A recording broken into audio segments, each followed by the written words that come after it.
Acara ini dipersembahkan oleh menimbulkan kesenangan pribadi, jadi jelas dong kalau ngelakuin hobi ini bisa memberi. Pemirsa, di tengah perkembangan teknologi yang begitu pesat, minat masyarakat perlahan-lahan mulai beralih ke media sosial, bahkan hanya untuk sekedar mendapatkan informasi. Nah, lembaga penyiaran pun mesti berjibaku untuk tetap eksis di masa ini. Nah, di tengah tantangan ini, UKM Radio Kampus IBS FM Universitas Hasanuddin berhasil memperoleh penghargaan dalam Anugerah KPI 2024 sebagai lembaga penyiaran komunitas radio. Nah, kira-kira seperti apa sih kiat-kiat IBS untuk tetap eksis di masa ini, dan seperti apa sih strategi kemenangannya? Di episode kali ini kita bakalan bincang-bincang langsung dengan Station Manager dari UKM Radio Kampus IBS FM Universitas Hasanuddin. Yuk langsung aja kita samperin. Halo Kak Azaf, mungkin di sana aja ngobrolnya ya Kak.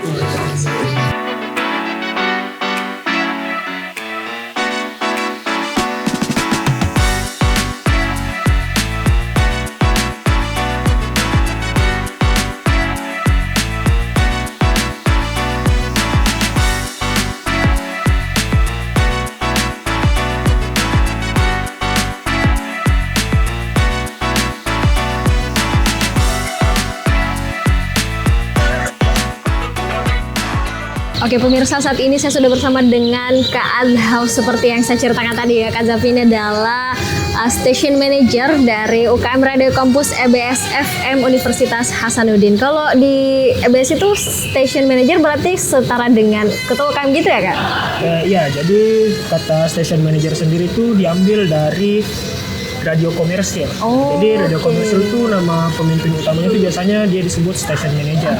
Jadi disamakan dengan yang diberlakukan di radio komersil ya. Jadi mungkin sebelum jauh kita bahas tentang penghargaan yang sudah diraih oleh UKM IBS dan juga bagaimana sih kiat-kiatnya untuk tetap eksis di masa peralihan ini atau perkembangan teknologi yang pesat ini. Mungkin kita kenalan dulu nih ke UKM Radio Kampus IBS FM itu sendiri. Mungkin boleh dijelaskan kepada pemirsa TV Kak. Jadi UKM Radio Kampus IBS FM Universitas itu sendiri adalah salah satu UKM yang ada di Universitas Hasanuddin yang bergerak di bidang broadcasting atau penyiaran. Nah, jadi bisa dibilang adapun UKM IBS FM Universitas sendiri bisa dibilang berdiri cukup lama, tapi sudah ada 30 tahun lebih berdiri di Universitas Hasanuddin. Awalnya sendiri tuh dibentuk di Fakultas Teknik sebelum akhirnya menjadi UKM Universitas pada tahun 2003. Jadi memang berdirinya sudah 30 tahun ya Kak ya, di kampus. Nama IBS itu dari mana sih katanya diambil atau ada kepanjangannya gitu? Oh ya, jadi IBS sendiri itu akronim dari Education Broadcasting Station atau radio pendidikan kalau kita buat dalam bahasa Indonesia. Oke, jadi ada kepanjangannya tapi dari bahasa Inggris ya singkatannya itu sendiri. Kemudian untuk objek ataupun berita-berita yang dinaikkan itu apakah sekitar lingkup kampus saja atau ke topik-topik umum juga? Kalau berita yang diangkat itu sendiri ya tentunya kami mengambil dari lingkup kampus, mulai dari kegiatan-kegiatan atau isu-isu terkini. Tapi selain itu kami juga karena bergerak di bidang radio tentunya juga mengikutkan seperti berita tentang musik, perkembangan artis dan juga isu-isu terpenting lainnya yang ada di luar kampus. Oke, jadi memang untuk cakupan dari pemirsa atau penikmat dari IBS ini sendiri mungkin tidak hanya di lingkungan kampus ya Kak, sampai keluar. Oke, untuk platformnya sendiri bergerak di mana saja? Kalau platform sendiri IBS itu sebagai radio tentunya kita bergerak di radio, di mana itu kami punya pemancar, di mana pemancarnya ini berradius 2,5 km di area Unhas. Nah, adapun selain melalui frekuensi radio, kami juga bisa diakses melalui streaming di website yang ada di website UKM kami. Oke. Untuk medsosnya? Nah, selain semua itu ya lewat media sosial seperti Instagram, X, TikTok, YouTube, dan juga Facebook. Oke. Ini saya juga tadi sempat dapat ada di Spotify juga ya Kak, available di Spotify. Ya, jadi kalau yang di Spotify itu lebih ke karena mengikuti perkembangan zaman, kami juga menyediakan podcast. Adapun podcastnya sendiri tuh membahas tentang ya seputaran-seputaran yang ada di kampus. Oke, jadi memang untuk mengakses konten-konten dari teman-teman UKM IBS ini ada berbagai macam platform ya untuk bisa menikmatinya. Bahkan sudah tersedia juga di Spotify pemirsa untuk beberapa podcast dari UKM ini. Nah, mungkin kita beralih ke penghargaan yang baru-baru diraih. Ini kan merupakan sebuah ajang yang bergengsi ya, yang diadakan oleh Komisi Penyiaran Indonesia. Dan mungkin boleh dijelaskan dulu, ini eventnya tahunan kah atau seperti apa gitu? Nah, jadi adapun untuk Komisi Penyiaran Indonesia ini, mereka mengadakan sebuah acara penghargaan setiap tahunnya, yaitu KPI Award. KPI Di mana KPI Award ini tuh sebagai bentuk apresiasi untuk stasiun TV, radio, dan juga media pers lainnya mengenai sebagai ajang bentuk apresiasinya akan berita-berita yang diangkat. Gitu. Adapun untuk nominasinya itu sebenarnya cukup banyak. Mulai dari siaran, mulai juga ada seperti berita, program TV, dan juga untuk tahun ini tuh ada juga program radio. Oh, oke. Jadi untuk kategori yang radio itu baru tahun ini ada atau sudah lama juga ada. Oh, sudah lama juga. Oh, oke. Jadi itu diadakan setiap tahun atau beberapa tahun sekali gitu? Setiap tahun. Setiap tahun memang ada ya diadakan memberikan penganugerahan itu. Oke, untuk pelaksanaan tahun ini dilaksanakan di mana dan kapan? Adapun untuk tahun ini tuh dilaksanakan di Gedung Radio Republik Indonesia di Jakarta Pusat pada tanggal 9 November kemarin. Nah, jadi pada tanggal tersebut kami diutus 2 perwakilan untuk mengikuti kegiatan tersebut. Dan salah satunya itu adalah saya, dan alhamdulillah berhasil meraih juara di salah satu nominasinya, yakni Radio Komunitas se-Indonesia. Oke, jadi seperti yang Kak Azaf sebutkan tadi ya, bahwa UKM IBS ini memperoleh penghargaan dalam kategori Lembaga Penyiaran Komunitas Radio se-Indonesia. Nah, tentunya untuk sampai ke pemenang ini ada beberapa yang masuk ke nominasi gitu. Ya. Berapa sih dan dari mana aja nih? Kalau yang masuk nominasi itu ada 5 nominasi, 5 orang di setiap nominasi. Dan adapun beberapa mungkin yang saya sempat tanda itu karena ada beberapa radio kampus lain yang ikut. Contohnya itu ada kemarin dari Universitas Riau yang juga salah satu nominasi yang sempat kami temui di sana. Adapun untuk masuk ke dalam nominasi pertama-tama itu memerlukan rekomendasi dari KPI provinsi.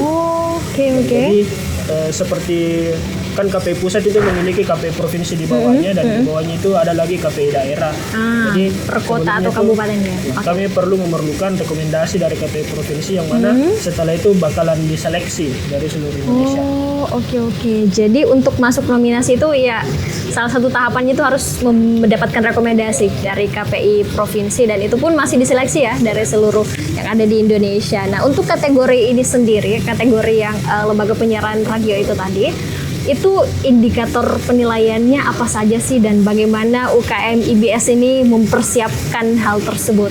Untuk indikator penilaiannya sendiri itu salah satunya adalah sampel suara. Di mana kami diberikan arahan untuk mengirimkan sampel suara dari salah satu program siaran yang kami miliki. Nah, adapun selain itu tentunya juga salah satunya diperlukan yakni bentuk resminya, di mana salah satu persyaratan agar bisa disebut radio komunitas yang resmi adalah memiliki perizinan. Adapun perizinan ini ada 2, yakni IPP dan ISR. IPP ISR itu apa? Nah, IPP sendiri itu adalah izin penyelenggaraan penyiaran. Dan ISR itu adalah izin stasiun radio, stasiun radio.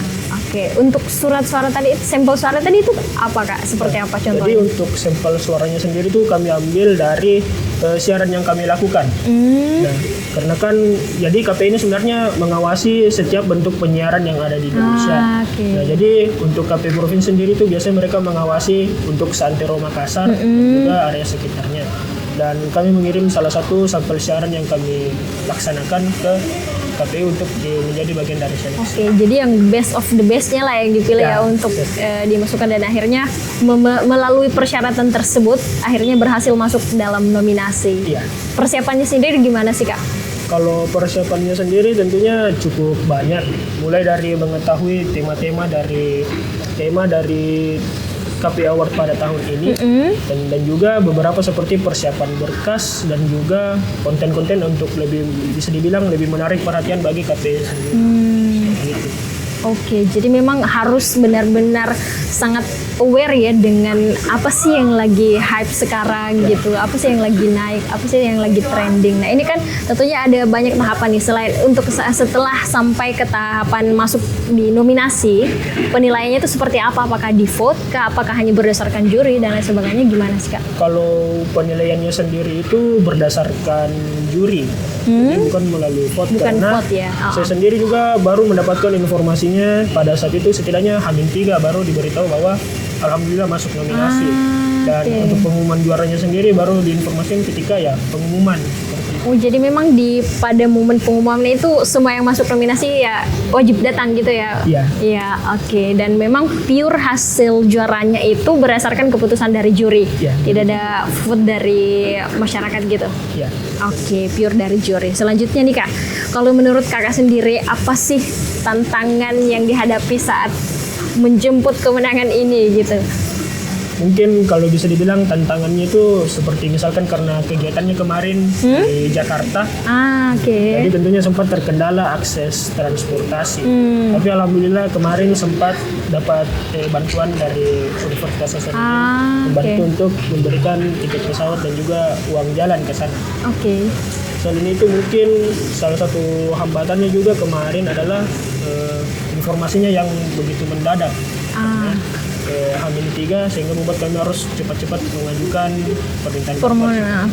Jadi memang dalam hal ini ya kita garis bawahi bahwa memang kampus kita dalam hal ini adalah Universitas Hasanuddin itu cukup memberikan bantuan yang sangat berarti ya, berupa itu tadi support dari transportasi dan uang jalan itu sendiri, sehingga teman-teman ini bisa kemudian berangkat ke Jakarta ya menghadiri pengumuman tersebut. Dan alhamdulillah bantuan ataupun support dari kampus ini tidak sia-sia. Alhamdulillah membuahkan hasil, dia teman-teman bisa membawa pulang penghargaan gitu ya. Selanjutnya nih Kak, apa sih faktor yang melatar belakangi kemenangan UKM IBS ini dalam ajang ini? Kalau faktor yang melatar belakangi mungkin saya bisa katakan bahwa ini tuh bisa bilang hasil dari kerjasama konsistensi dari pendahulu-pendahulu saya sebelumnya. Oke. Karena bisa dibilang setelah menyiar bertahun-tahun tentunya penghargaan ini tidak lepas dari orang-orang yang telah aktif mengurus sebelum saya. Bisa bilang saya mungkin cukup beruntung karena merasakan penghargaan ini pengurusan pada tahun ini. Oke, jadi sebenarnya ini bukan sesuatu yang diupayakan Dalam mendadak. satu tahun. Ini sesuatu yang konsisten dan terus hingga pada saat ini terus mengudara. Jadi memang dibangun dari sejak sekian lama yang dilakukan upaya-upaya, dan alhamdulillah di tahun ini merupakan keberuntungan dari periode Kak Azaf dan teman-teman bahwa penghargaan itu akhirnya jatuh ke IBS di tahun ini ya Kak. Selanjutnya nih, apakah memang ini kan saya sempat baca-baca juga nih Kak, kalau sebenarnya di tahun 2020 itu UKM IBS ini pernah masuk nominasi, tapi tidak mendapatkan juara. Nah, menurut dari kacamata Kak Zahab sendiri nih, apa sih yang menjadi evaluasi pada masa itu dan kemudian ditingkatkan sehingga akhirnya bisa mendapatkan juara di tahun ini?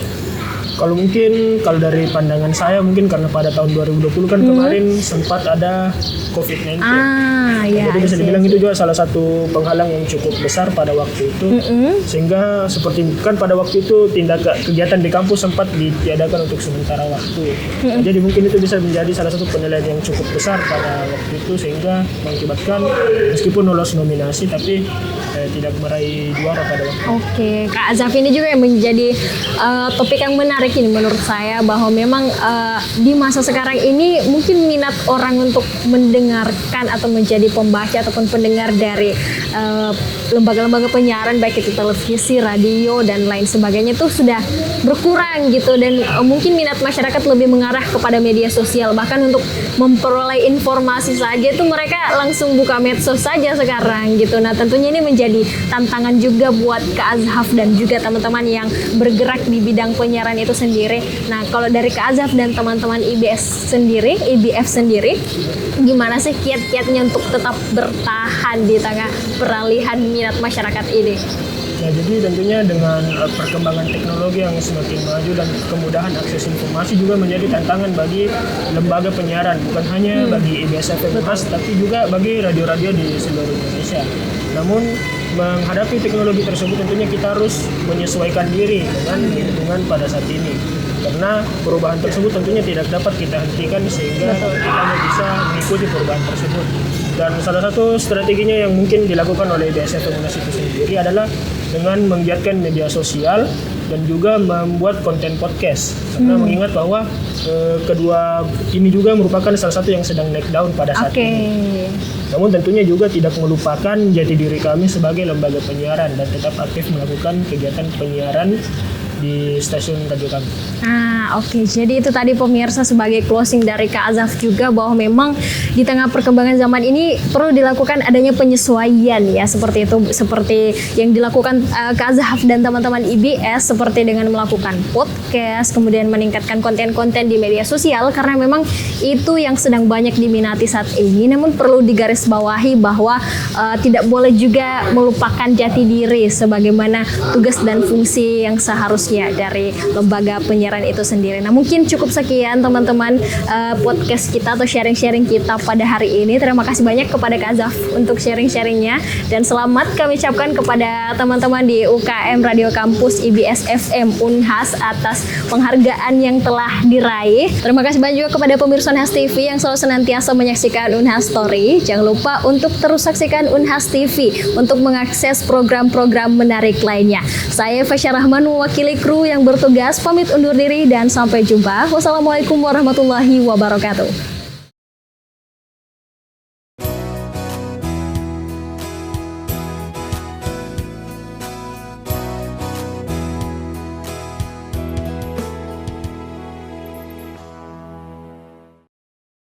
Acara ini dipersembahkan oleh